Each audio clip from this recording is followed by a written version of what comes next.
Hi, welcome back. This is your bonus module number 2, and this is managing cash flow.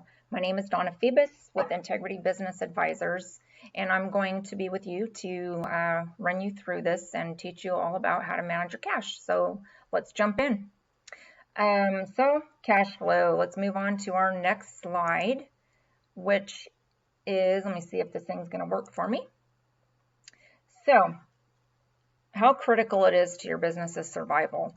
So one of the primary reasons why many businesses fail is their inability to pay their bills as they become due because of their limited cash resources. And no matter how sophisticated your business processes are or how wonderful your products and services are, if your business runs out of cash, it will cease to exist.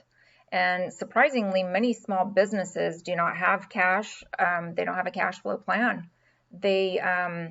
It's often that they might do an annual projection, simply because the bank might require it. Maybe they've got a credit line at the bank or a loan renewal that they have to do. And so they have to prepare it for simple things like that, but actually don't use it in-house. It's better for you to use it in-house monthly because it really gives you an idea of where you are. Super important. I can't stress that enough. So budgeting goes right along with this, and the two kind of work in tandem. So, and obviously, the less cash you have flowing out, the better. So when it comes down to, let's say, you're trying to understand if you need to buy purchase some equipment, you wouldn't know that you can afford it, or if you can't afford it, if you don't know what your cash position is. So understanding that helps you make those other types of decisions that are important to where, do we have enough cash that we can buy it outright, or should we lease it or rent one? So those are certain questions that you can answer and make a, informed, intelligent business decision when you know how much cash you have on hand. Okay. So cash that flows into the business is from all sources, such as sales, your debtors that are paying you, so your accounts receivable, money that's been borrowed from you by others that they're paying it back. You've got maybe capital, maybe an investor gave you some money. Maybe you sold some assets, and so those are monies that went into your account. So it's all money that's funneling back into the business. Cash flowing out is your operating expenses, equipment purchases, loan repayments, payroll, any money that's distributed to owners. So those are anything that is going out of the business. So you've got cash flowing in, and then you got cash flowing out. So those are those two different ones there. And so key requirements for your cash flow is you've got positive, you want your cash to be positive. So your cash inflows minus your cash outflows equal the net. So it's basically whatever you would have left, right? So the financial strength of a business is underpinned by a cash flow that is positive, available, and timely. So positive, as I said, cash inflows minus the outflows equals your net. So the available money, so a company has to be solvent and have sufficient cash flow and liquid assets so that it can access the cash to pay the bills. You want to be timely. Okay, cash inflows must be timed to come in before the cash goes out. So you don't want to be having checks sitting there on the desk waiting for payments to come in before you can send them out. That's just kind of a bad place to be. So you want to time your bills to go out, so that they're due to go out after you receive your money in. So you don't want to have to be playing that game every day to watch your bank balance to see if you can send out a check, or, oh my gosh, I sent out too much money and my bank account is going to overdraft. You don't want to be in that position. So try to plan as much as you can for any cash shortage that you're expecting, and the way that you do that is by using a cash forecasting. So let's talk about the cash flow cycle. So this diagram illustrates a typical cash flow cycle, and it applies to a typical business such as a retailer or wholesaler.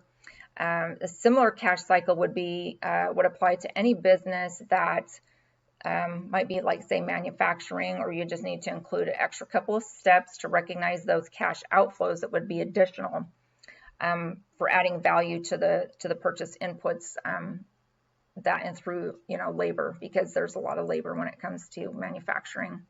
A lot of cost of goods sold, other little intimate details from those types of businesses. So goods supplied, so like for contractors, goods purchased on credit, those could be from like your lumber mills, it could be from the Home Depot, wherever you're going to have credit established at a local lumber yard or facility where you're getting a lot of your supplies, okay? So then you've got your goods that are stocked for resale. Typically, contractors don't do that. So we'll kind of skip this one, but that would be for, goods that you have that you're going to resell to a customer. So that could be a Home Depot where, they're on the other side of it. So they would buy goods from the wholesaler, they would stock it, and then they would sell it to you. So wholesaling is that, where that wholesaler is not the end user, the customer that buys it from the retailer is the end user. So goods sold for cash or credit. So credit the customers is equal to the debtors, which is all cash in. So you can see kind of how this kind of flows a little bit. So you've got your cash out, and then it kind of goes in this circle here, right? So you've got cash in from your cash sales and due from your debtors, which, here. And then you've got cash out, which is paying back your suppliers and other creditors. And then you've got cash out for operating expenses and lenders and owner distributions.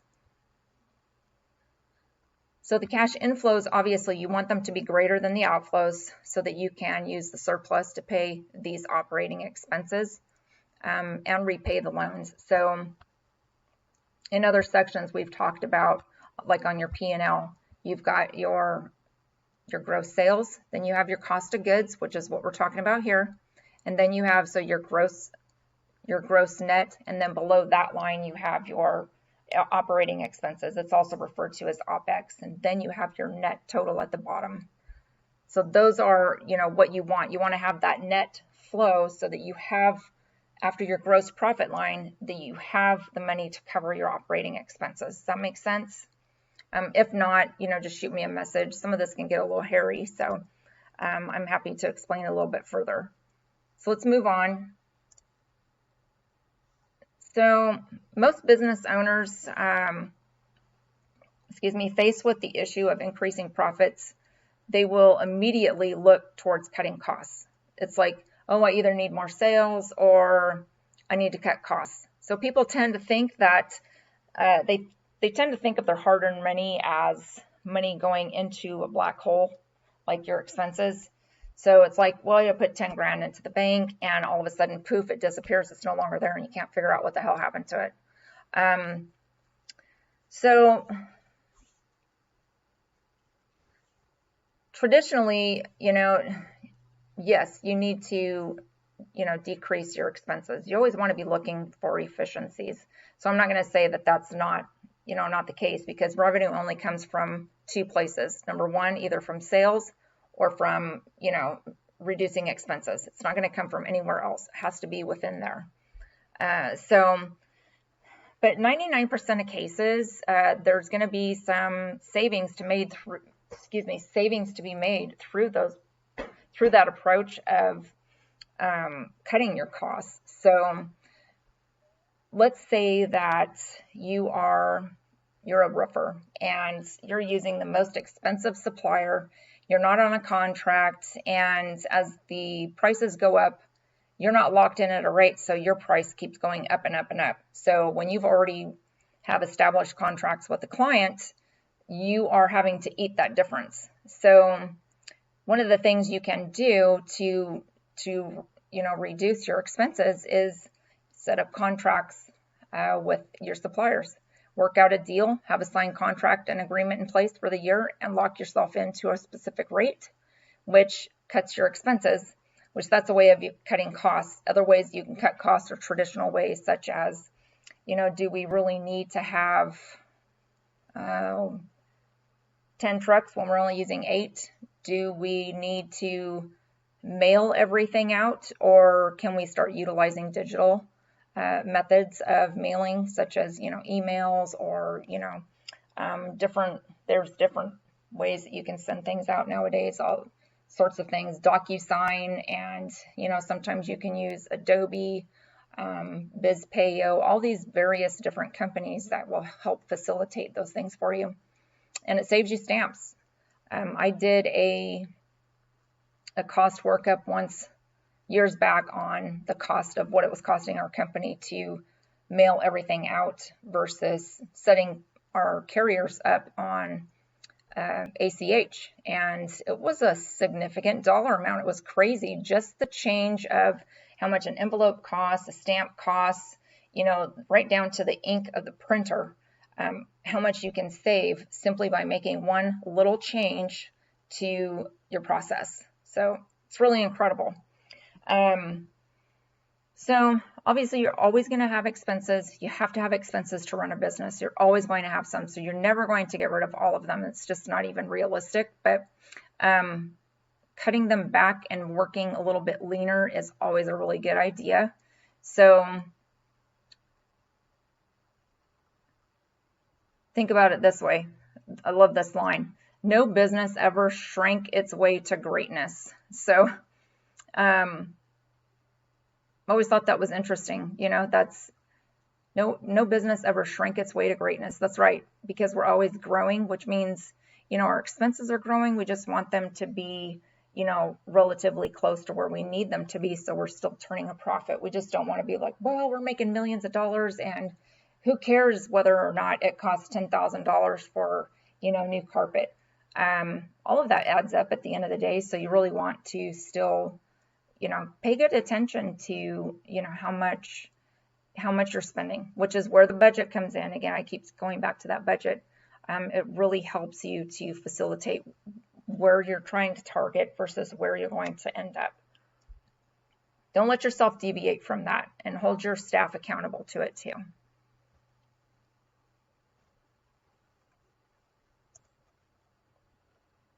Okay, so methods to improve your cash flow.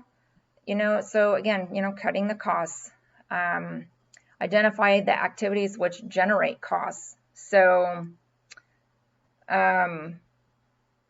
what might those be? So we were just talking about envelopes. So the activity would have been mailing envelopes and checks, right? So we're mailing checks out using envelopes and snail mail.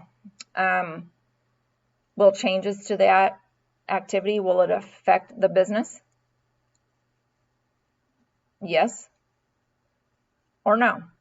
In my case, yes, it affected it. It saved us about $1,200 a year. It was a very small company, but nevertheless, it was $1,200 a year.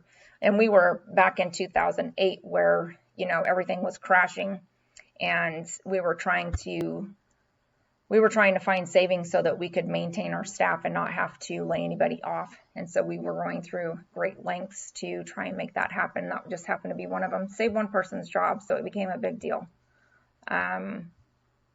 It was just a contributing factor. Obviously, it wasn't the only piece, but the end result was a good one. We got to keep our employees. So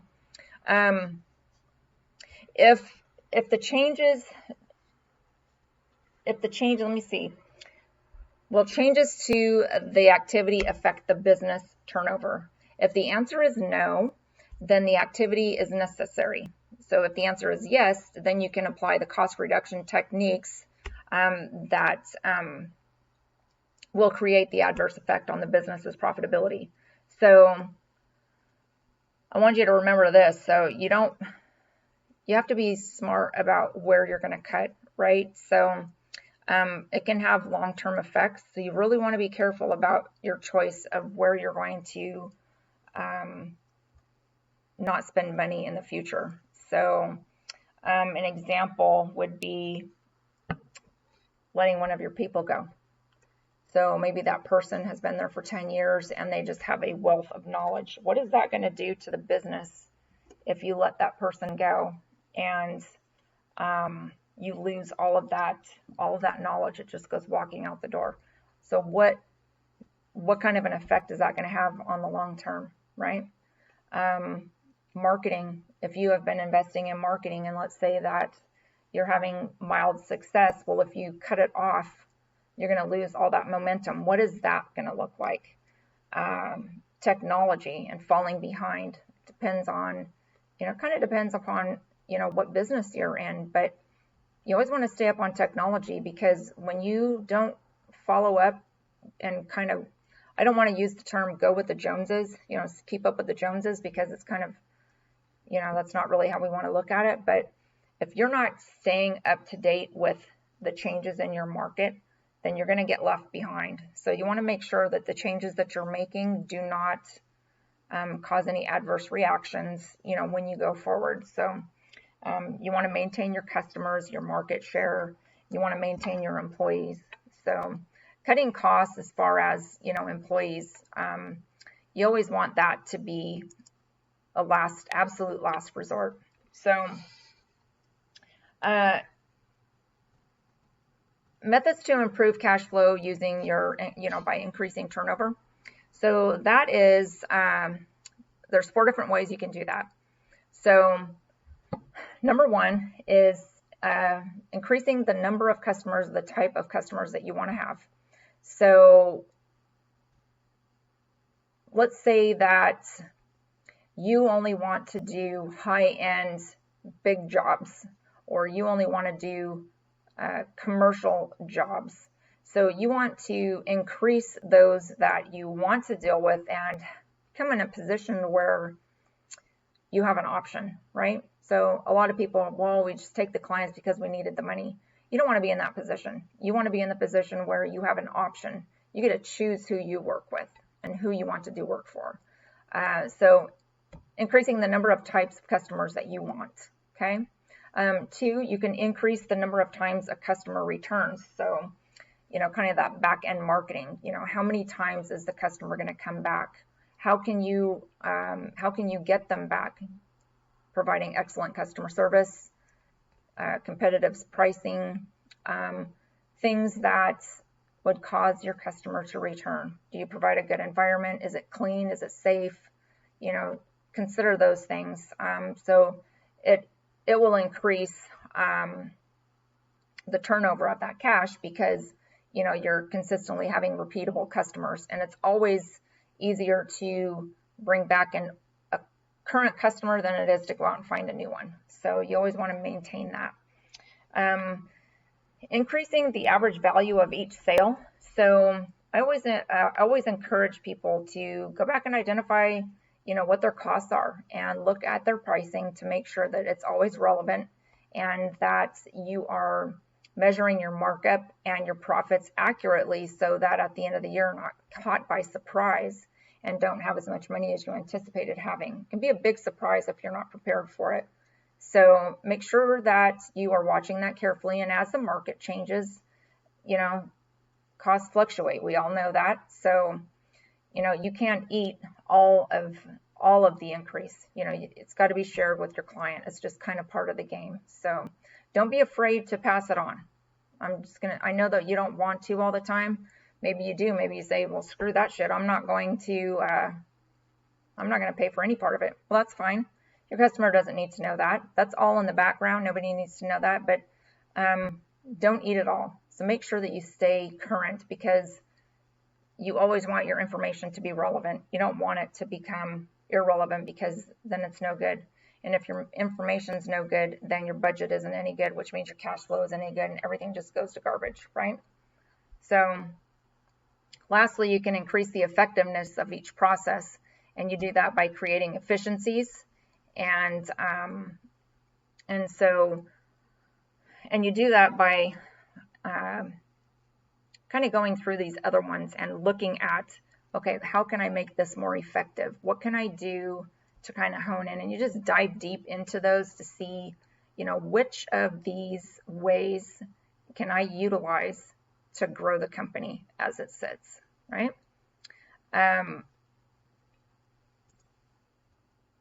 So accelerating your cash inflows. So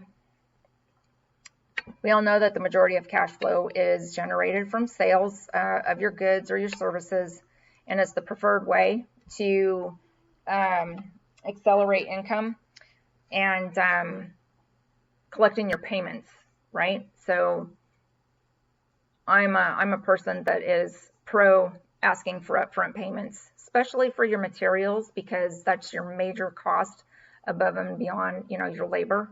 So you always want to get payment up front as much as you can, at least 50%, or cover your material costs, plus your markup, so that if something happens, then at least you are not out that money as well. So upfront payments, reduce your debtor payment terms, offer early payment incentives. So like, say a 2% discount if they pay in 15 days, or, just something that incentivizes them to pay off early. Fixed pricing or standing orders. So if you set fixed prices, or, receiving payment, by standing orders is another good idea. So increasing business from cash customers or incentives for cash payment. So that can ensure a speedier delivery of your invoicing. So many businesses can benefit from that. It's actually the fourth way to grow, right? So it's improving the effectiveness of the business process. So let's say that you used to only accept check, where now you accept ACH, or you allow them to pay in cash. It's quicker, and so it's improving the effectiveness of the process in that particular instance is collections. So it just it helps to increase that, and therefore gets that money in the bank just that much sooner. So and that is what we're talking about here. That is what the name of the game is. We want that cash as soon as possible, so that we're earning money on it, not the supplier or not the customer. They're not hanging on to it and going and buying boats or cars with it when they should be paying their bill to you. Another option is you can take out a short-term loan, but you need to be extremely careful about that, especially when it comes to the interest rates, because if you've ever had like a high interest rate credit card, that you might need that $100 item right this minute, but is it really worth paying $124 when you could have had it for just $100 if you just waited another week or two? I understand that there's certain situations where that might not be possible, and that's great, but just consider that, because it can be a little hairy. So you can get short-term loans. Just watch that interest rate and make sure that you're not, paying too much. So deferring cash outflows. This is a big one, and people really don't think about this. When you delay payments to suppliers and other providers, it's kind of in the background. It's not really something that you can trace on a daily basis, but basically the idea is just leaving the money in your account versus somebody else getting to use it. It's utilizing the money. So it helps you keep the cash in your pocket longer. So it's great to pay your bills. Put them in the computer, but don't pay them out until they're due. So don't pay them 2 or 3 weeks in advance just because you like getting them off your plate. That's using your money, but from a finance perspective, that's hard to see. It's wasting your money. You're not getting to use that money. It's not your operating cash if you've already sent it out. So you want to, hold it out. You don't want it to be late, but hold it until it's due, okay? You can take advantage of discounts if they're offered for payments paid before that, but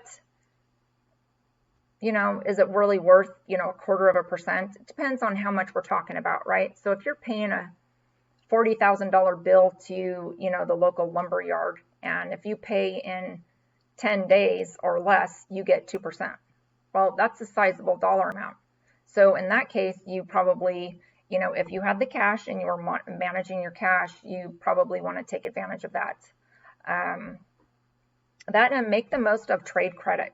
So trade credit, we were talking about it a few minutes ago. So with your trade credit, you can set up payment terms with your creditors, your vendors, so where that you can have terms, let's say net 60.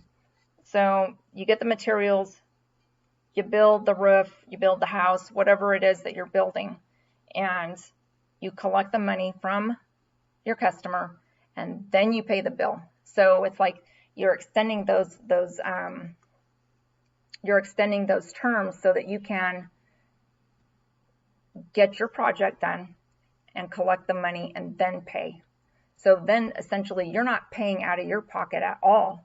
You are working completely off of the client's money. Does that make sense? It's amazing how much of a difference these ideas and these points can make in the background.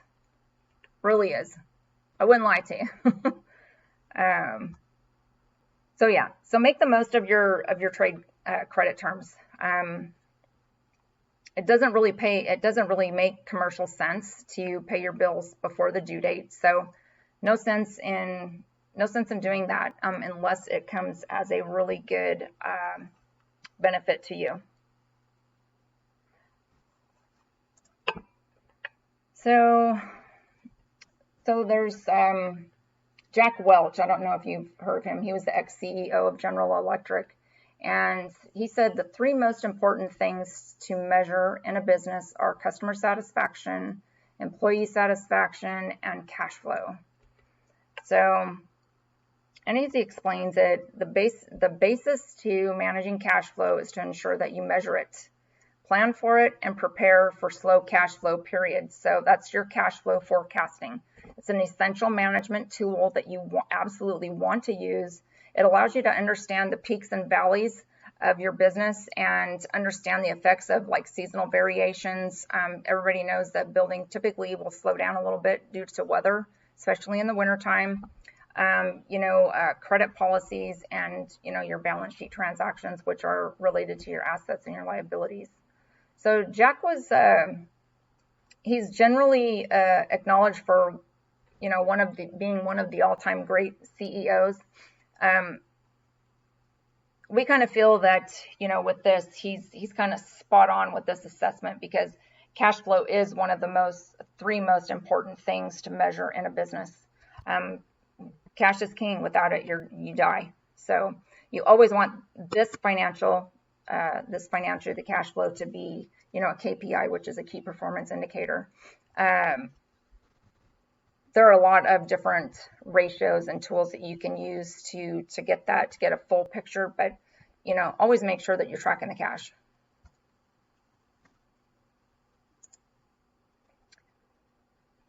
So, and here we go. So create a 12-month cash flow and profit plan that forecasts, and what you're going to be forecasting is your cash requirements, the timing of the needs for the cash, the possible need for financing, feasibility, and availability of excess funds. So you have to have a cash flow and a profit plan for, let's say, a minimum of 12 months, so that you know how much cash the business is going to need, when it's going to be needed, if you have the cash you need, or if you need to apply for financing, such as a bigger purchase, because planning ahead, you have to apply for, you probably have to apply for a loan, or, work out all those details.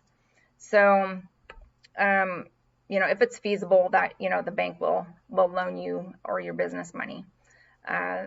certain creditors, well, creditors in general will require a base equity capital investment before they'll loan debt.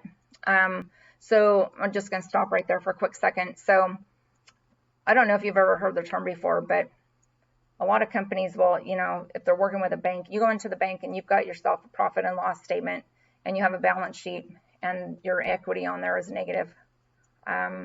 We looked at balance sheets in an earlier module, and I explained the importance of not taking all of the money out of your business. So when you're making money, so the way it works is on your profit and loss statement, you've got your gross income, you've got your expenses, and you come down and you've got the net income. Well, that net income line rolls over to the balance sheet and it adds to the equity at the very bottom of the owner's equity. So you've got your assets minus your liabilities, and then you've got your equity down at the bottom. So the equity is what builds, and over time, the company becomes worth more and more, right? So you don't want to be taking all the money out of your company, because when you go down and you need to get that loan from the bank and you go in there and you've got like negative $40,000 and you've been in business for 10 years, the bank's going to frown on that. They're not going to loan you any money because you don't have any. You might have a few shillings in the bank, but you are a going concern, as they say. It means that you are a high risk for being able to make your bills over the next 12 months. You do not want that. So I encourage you to not take the money out of your bank. Be very, very rigid and on point with how you are treating your business. Make sure you're treating it like a business and you're not using it as a bank. You absolutely don't want to do that, because it is a business. And if you want to be able to have it, pass it on as a legacy to your kids or to your grandkids, if you want to build something that's strong and viable, that will, be your retirement. I mean, this is your baby. You don't want to just suck the money out of it right away. You want to build something. You build it by building equity. So let's go on now that I'm done on my soapbox there for a quick second. So, if you have excess funds to place in short-term investments, by all means do that. It's always good to, invest a little here, a little there. I know that a lot of people are getting into crypto, whether or not you are comfortable with it, or, if you'd rather, do something like, say, Edward Jones, or, whatever some of those other financial advising places are out there. Do some short-term investments, some money market accounts or whatnot. Get the money to work for you. I read this book, and I'm sure you've heard of it. It's called Rich Dad, Poor Dad. And in that book, the author talks about, what's his name? His name is Kim, crap, I don't have it. Kiyosaki. I might be saying it wrong. Robert Kiyosaki. Awesome book. And what he talks about, and it really made sense to me, was when you're building assets, you're building wealth. But when you're buying things and all the money is like going out the door, you're not buying anything. You're not building wealth, you're going broke. So an example would be, let's say that you buy a house. So picture this, you've got your income and then you buy a house. So the money is going, you buy a house, you're buying a rental. Let me back that up. We're buying a rental. So you buy the house and this is your asset. So now you're going to pay, you're going to charge rent. And so every month that rent's going to come in, it's going to hit that line. So here's your income. It's money coming in, it's flowing in, and then it's going into assets because it's not going out. So the payment's going out, but the renter is paying it in. So it's going up and it's going in because they're paying the bill. It's not money going out. It's money coming in, and plus you're earning more on top of that because you should be charging more than what you're paying in your mortgage. So he says you have to build assets to build wealth. It was just mind-blowing to me. I was like, oh, yes. So buying a car is not building wealth. If you're buying a super classic car like a 67 Mustang GT Shelby, which is my favorite car, then you might be building an asset because that car is a collector's item. So it's, worth a lot of money. But, you know, if you're out buying your normal everyday Subaru or something like that, it's an expense. So I just wanted to share that little bit of difference with you. And kind of gotten off track here a little bit, but so have that 12-month forecast, and you should be able to roll it over on a monthly or quarterly basis so that it's always current. Always keep it current and relevant so you can continue using it, you know, month by month. Otherwise, you know, it's out of date and it's virtually useless. So you can't measure what you don't have. So always make sure that it stays relevant, just like your business plan and your current goals. Okay. So the first step in cash flow forecasting and planning is your sales forecasting. So you're going to start by looking at the products and services that you sell. Okay. Decide. So let's say estimate the number of units that you'll sell per month. Maybe in your case, let's say you do roofs, and you want to put, let's say, 10 roofs on. You want to estimate that number and an average cost of what that would look like, so that you can kind of just have a starting point of what that sales amount, you know, what that number is going to look like. Okay, so then you have your estimate number of the number of the homes that you're going to put a roof on, or commercial building. You're going to decide on the price that the market's going to allow for you to do that, and then based on the value of the product or the service to the individual category for the client. So you want to take into account past sales and profitability on each of your items that you sell. So let's say you have different types of roofs that you'll put on. They're going to have different levels of pricing, right? You've got your good, better, and best. So, you know, make sure that you work all of those out. So again, you're keeping up on your pricing, making sure that it's relevant. Any seasonal effects, make sure you take that into consideration.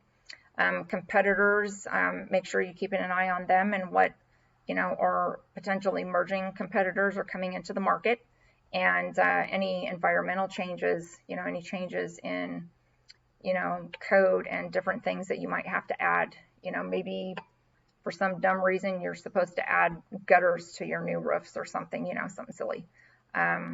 Which, by the way, I mean, you can always think of ways that you can upsell also. So, for example, I had a roof put on about 10 years ago. We have old house, and the old house had shakes and like no insulation, and there wasn't even a plywood. So the shakes were essentially, they were nailed onto the, what do you call them? The trusses. So when we had our new roof put on, it was a composite roof. They put plywood on, and then they put the roof on. You know, they went through the whole thing. Well, previous to that, we had done an addition, and we had the builders put soffits around the house. Well, when they put the new roof on, they have the ridge cap up there, but there wasn't any way for the roof to breathe. So we were doing a remodel upstairs in our whole upstairs. We completely gutted it and took it down to the studs, and we found mold, and like the ceiling was just dripping with water. Well, it's because the roof couldn't breathe.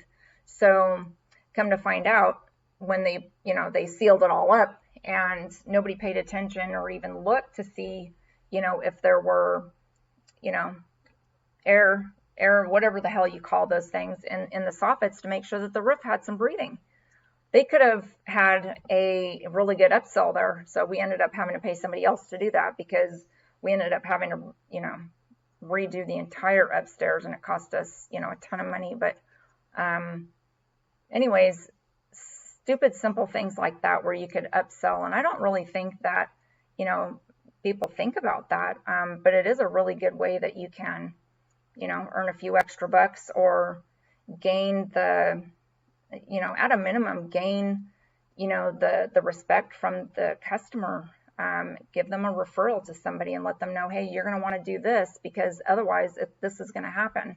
they're just going to love you that much more when you're, taking care of them. It's just a way you can take care of them and not have them have a problem like we did. Of course, we need a new roof anyways, but it would have been good if it wouldn't have destroyed our upstairs. So, who are your customers going to be this month? So you want to think about that. Are you launching any new product lines? Are you going to have like the same things that you've done before? Do you have customers that are in line that that you need to reach out to get them on your schedule? How much will each of your customers buy? How many times? So if it's just a one and done, great. But if it's not, and they're repeatable, consider that for forecasting your sales, the pricing you should charge, and if you do the analysis on the product by product basis, you'll also come up with a lot of information that's relative to the profitability of each segment of the business, which is a really good way to understand and see where you're making the most money from which activities. And then you can change your focus from one to the other, so that maybe, let's say that maybe you're, a pool builder, but you don't do, the deck work. Maybe you want to add the deck work. Maybe you need to get rid of the deck work because you're not making as much money as you are when you're spending that time putting tile around the swimming pool. I don't know. I'm just giving you examples, but just kind of consider those things and look to see what's costing you and what is making you the most money, and tend to put more efforts towards marketing what's making the money.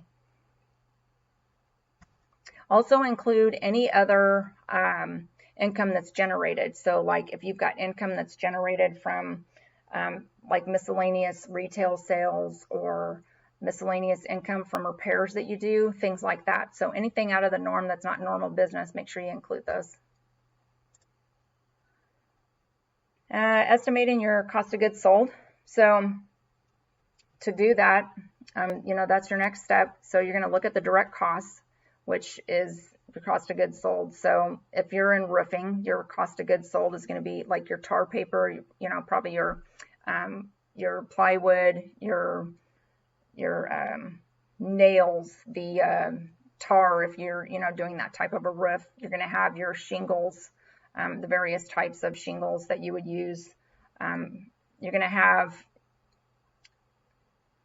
to determine the composition of each unit. So cost each part of the unit and take into account what the suppliers are charging you. If you should consider changing suppliers, or if you're happy with the service and the prices of the current supplier. Ask yourself, what additional costs are you going to incur on each product or service before selling it? Do you have to do something to it? Carrying it in inventory. What kind of costs are associated with that? So if you have, let's say you have a warehouse that you hold all of your materials in before you use them out on the job site, just to keep them out of the weather. What is it costing you to have that warehouse there? Running power to it, or in and out with the forklifts, and just silly little things like that add up. You can take those into consideration.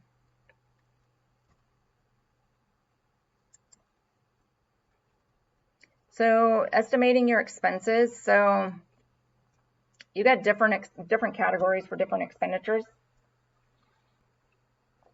So you've got variable expenses, which are your OPEX, your operating expenses that vary in in proportion to your sales and revenue. And then you've got field expenses, which those are the expenses that are independent, at least for the the kind of the short term. So there's very few expenses that really fall into that category, but one good one is rent. So you want to add that stuff into your forecasting because it is money that's going out. And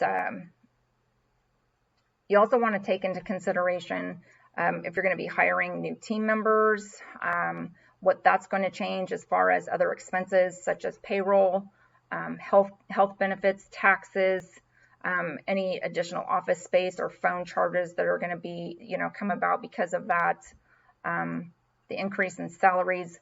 Are you going to be giving people raises? You'll want to account for all of that when you're doing your estimating for the next year. So you want to build it all in because this is going to be your budget. So like I said, all of them kind of go together. So your cash forecasting, your budgeting is really kind of a similar and the same activity. So you make sure that you capture all of it so that you're spot on at the end of the year. Also, taxes is our favorite word, right? 5-letter word. Nobody likes to pay it, but unfortunately, it's cost of doing business in the United States. Make sure you count for your estimated tax payments because those are most likely a big chunk of your costs. So make sure that you capture those. So once you're done with your revenue and your expense forecasting, you need to be sure that you're making enough profit. So if not, your choices include increasing your sales or decreasing your costs. Remember I said money only comes from one place. Profit only comes from one place. You're either increasing your revenue or you're decreasing your expenses. Aim high and be realistic. You can't shrink yourself to success. Remember that. So, the changes that you implement, they take time, but they'll happen as long as you have, the proper planning in place and you're monitoring your appropriate key performance indicators. So charting your flow, the flow of your cash. So you're going to estimate when you'll collect the cash. So if you have a budget and you're showing your sales and you have, okay, so I made $1 million in sales. So in the next 30 days, I'm gonna capture 750,000 of that. And say the next month you're going to capture the last 250. You're going to want to show when those sales are coming in so you can track the cash that you're going to have on hand. Does that make sense? And the same with estimating the cash that you're going to pay out. You want to make sure that you know when you're going to spend your money so you know when to account for it coming out. You're going to plan for any balance sheet transactions like your asset purchases, your distributions to owners, your financing, any improvements that you're doing to, say equipment, replacement of equipment, all of those things. And you can, the distributions to the owners, most of you are not paying like outside shareholders. Usually it's just you. And potentially some capital investors that you would need to repay, but you can take into consideration how much more financing you might need or, decide on the distributions that you will or will not make to the owners. Okay, so there's two methods to manage and increase cash flow. So the first way, you can employ working capital management by managing the receivables, payables, and inventory. And that's your first choice. That's kind of what we've been talking about. The second way is to obtain financing, or additional capital and other means. So always make that your second choice because you don't want to have to borrow money to pay your bills because that's just more money that you have to pay back. And so you want to avoid that if you don't need to do it. You probably want to start by managing your processes, and typically you can always find ways to improve your profitability through managing your main activities for your business. So the good news is that's what we help with, right? We've spent some time going over these things throughout this course in the earlier modules that talked about managing, and seeing on your profit and loss statement, your balance sheet, and showing you how to read those numbers and how you can make those intimate changes on the budgeting and the cash forecasting so that you can maximize your profitability and just use your money very wisely and strategically to get the most from it. So evening out the flow. One other thing that businesses struggle to deal with are the peaks and valleys in the cash flow. And so if you can plan for them, it makes things so much more easier, right? So when you are in that ebbs and flows, I had that happen when I was working for a freight broker once. So we would haul a load, and then we would pay the truck like 30 days later. Well, actually we would pay the truck 7 to 14 days later, but most of our clients didn't pay us for 30 days.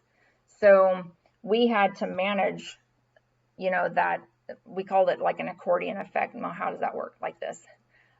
So you've got money going out and then you've got money coming in. And so there were certain times where we'd have to really watch that and manage that, because you had this, and two, seasonal, we did a lot of hauling of produce. So you had to pay attention to, well, is it going to be a down month? We need to really watch things because next month is going to be a massive month, and we're going to have a lot of outgoing, or, whatever that kind of looks like. So you want to make sure that you're paying attention to that. So marketing, you want to, just kind of time it right? So you want to use the marketing to your advantage to level out the peaks.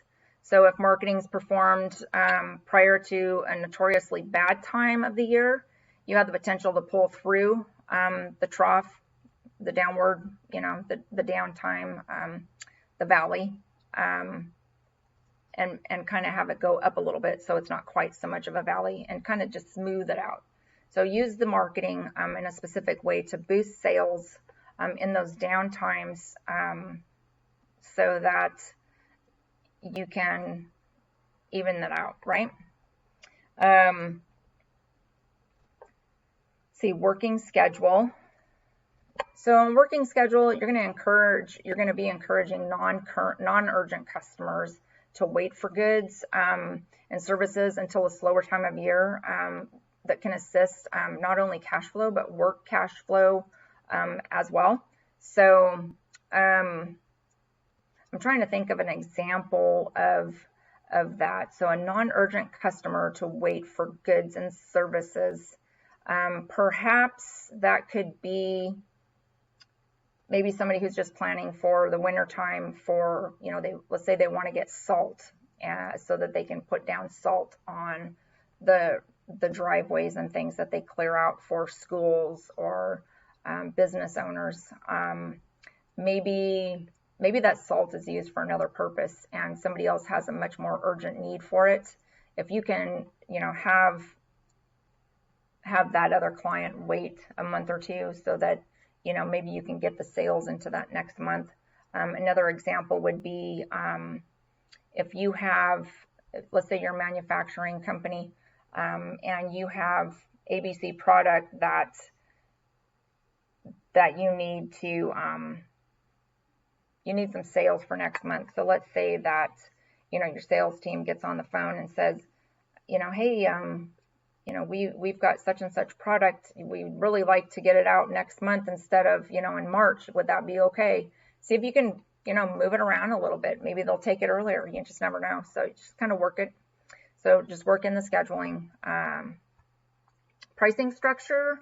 So increasing prices during periods of peak demand can also assist. So for example, like the airlines increase prices during busiest periods of time. So like, for example, that at Christmas time, Thanksgiving time, the prices just go through the roof because they know that everybody wants to travel and they can just capitalize, right? You see the same thing with the gas companies. So that can have two effects. It can increase the revenue in those peak months to help you over the trough, or through the valley, or it can encourage your customers to spend during those low level times rather than during the peak time, right? Which gives you the same effect. So in closing, cash flow is an essential factor in the ongoing health of your business. It must be positive, it must be timely and available. So create your cash flow plan, measure and monitor your plan on an ongoing basis so that you can manage the business from a proactive standpoint instead of always having to be reactive. You'll find yourself feeling much more confident and much more in control of your business and your finances if you can see a problem before it becomes one. So I hope that makes good sense. And I'm sure that you have already heard this, but we are a profitability and growth advisory firm, and this program that we've put together is just one of the things that we do for our clients. We also offer group and one-on-one advisory for businesses that feel that they would like to be in a program like that, and that we feel that we can help them the best. So we provide profitability and growth advisory. We do business mastery is our group program. We do CFO and controller work and your traditional accounting. So I'm really glad that I had you here today and that you were able to walk through this presentation with me. Your cash flow is the lifeblood of your business, so always be on top of it. Never take yourself, out of that. Always be right in the middle of it. I don't care if you have your best friend doing your books for you. Stay involved and keep in control, and always be watching your cash. Be asked questions.